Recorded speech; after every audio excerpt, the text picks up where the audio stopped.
घर का बंटवारा। अरे विनोद, तूने हलवाई को सारा सामान तो दे दिया है ना? अक्षय की शादी में कोई कमी नहीं रहनी चाहिए। आखिर सबसे छोटा भाई है तुम सबका। हाँ माँ, आप चिंता मत करो, मैं पूरा ध्यान रखूंगा। मंगल बेटा, तूने तो कहा था कि फूल का ऑर्डर दे दिया है, यहाँ तो फूल पहुँचे ही नहीं। अब क्या बहू की विदाई के बाद फूल आएंगे? माँ, मैंने अभी बात की है फूल वाले से, वो रास्ते में ही है। आप किशोर भैया से क्यों नहीं कहती कुछ करने को?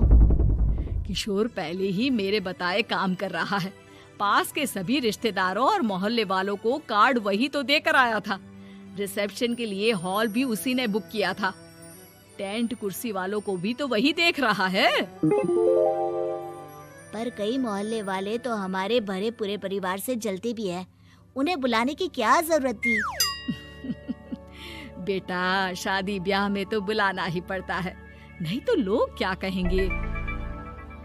दादी दादी देखो ना, हलवाई अंकल हमें लड्डू नहीं दे रहे, आप इनको डांटो ना।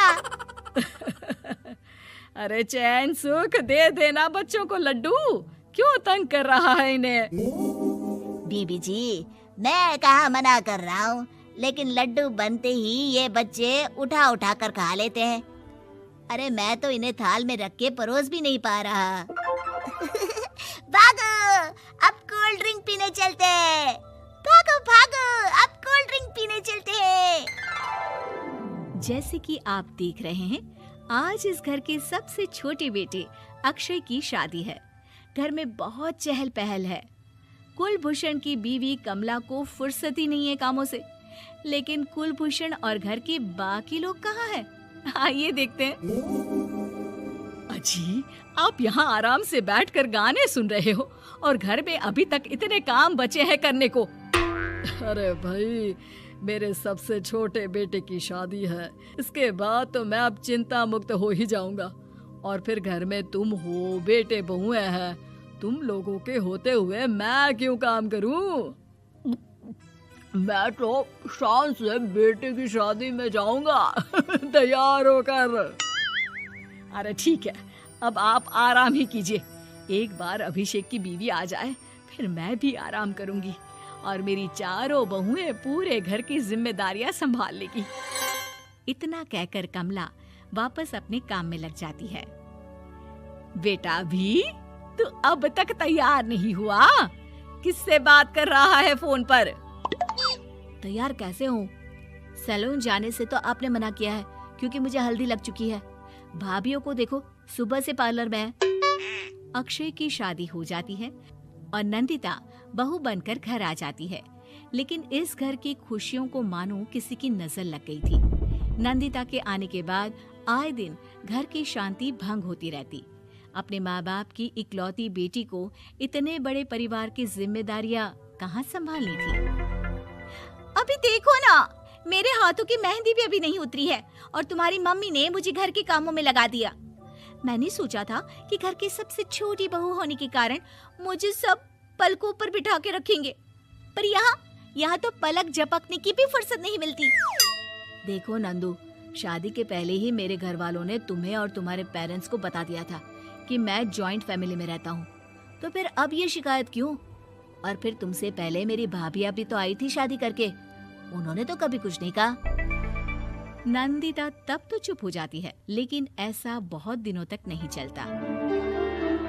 अरे नंदिता, माँ बाबूजी की दवाई का टाइम हो गया है, उन्हें दवाई दिलाओ और उसके बाद सबके लिए नाश्ता बना देना। पर भाभी, मैं तो अभी अपना फेवरेट सीरियल देख रही हूँ।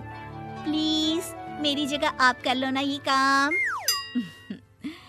ठीक है, मैं तेरी जगह माँ बाबूजी को दवाई दे आती हूँ और नाश्ता बना लेती हूँ। तू मेरी जगह पूरे घर की डस्टिंग करके 5 बच्चों को स्कूल के लिए तैयार करके भेज देना और दोपहर का खाना बनाने के बाद कपड़े धोकर सुखा देना। उसके बाद हम दोनों मिलकर बाजार जाकर सब्जी ले आएंगे, फिर डिनर की तैयारी कर लेंगे और उसके बाद बस भाभी, मैं माँ बाबूजी को दवाई देकर सबके लिए नाश्ता बना देती हूँ। हे भगवान, ये कहाँ लाकर फंसा दिया मुझे। मेरे घर में तो गिनती की 8 रोटियां और 2 सब्जी बनती थी और नाश्ता निपट जाता था, यहाँ तो रोटियों का ढेर और सब्जियाँ बड़े बड़े पतीलों में बनानी पड़ती है। नाश्ता बनते बनते लंच का टाइम हो जाता है और लंच बनते बनते डिनर का। अभी मुझ में तुम्हारे पूरे परिवार का नखरा उठाने की और ताकत नहीं बची। मैं ऐसे नहीं रह सकती। अरे तो क्या चाहती हो तुम? मुझे अलग रहना है बस। तो ठीक है, हम कल ही शिफ्ट हो जाएंगे किराए के घर में। इतना बड़ा घर होते हुए हम किराए पे क्यों रहेंगे? ना जी ना, घर में ही दीवार खड़ी करो अपने हिस्से के आगे। घर के साथ साथ घर की खुशियों में भी दीवार खींच जाती है।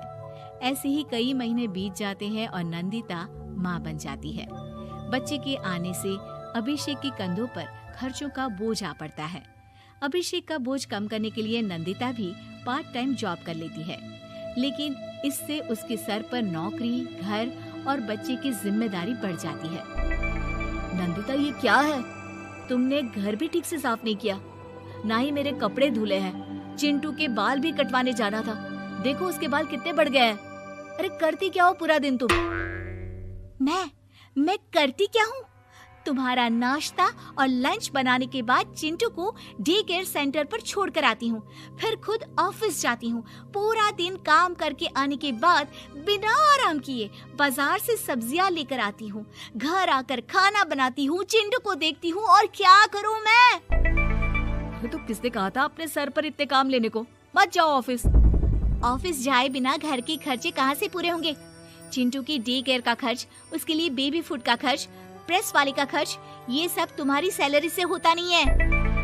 अगर परिवार से अलग नहीं होती तो इतनी मुसीबतें नहीं उठानी पड़ती तुम्हें परिवार के साथ मिलकर काम करने में दिक्कत थी, लेकिन काम तो अब भी बहुत है तुम्हारे सर पर। चिंटू को भी डे केयर भेजने की जरूरत नहीं पड़ती। उसको गोद में खिलाने के लिए दादा दादी और घर के सभी बड़े होते। उसके साथ खेलने के लिए उसके भाई बहन भी होते। मेरे तीनों बड़े भाइयों के बच्चे भी बड़े हुए हैं, लेकिन बिना महंगा बेबी फूड खाए, क्योंकि मेरी माँ और भाभियाँ बहुत अच्छे से जानती है कि बच्चे को क्या खिलाना चाहिए। बिजली के बिल जैसे खर्चे भी सब मिलकर बांट लेते थे। लेकिन तुम्हें तो सबसे अलग रहने में ही मजा आता है, तो अब शिकायत क्यों करती हो? बस करो अभिषेक, बस करो। मैं मानती हूँ कि मैं गलत थी। मेरे एक गलत फैसले ने हमें बिल्कुल अकेला कर दिया है सबसे। एक घर में होते हुए भी हम बाकी परिवार से अजनबियों की तरह रह रहे हैं। अभिषेक और नंदिता की सारी बातें घर के बाकी लोगों को सुनाई दे रही थी। तभी कमला बोल पड़ती है। अरे नंदिता बहू, किसने कहा कि तुम अकेले हो? तुम्हारा इतना भरा पूरा परिवार है ना तुम्हारे साथ। हम तो बस ये चाहते थे कि तुम अपनी गलती समझ जाओ।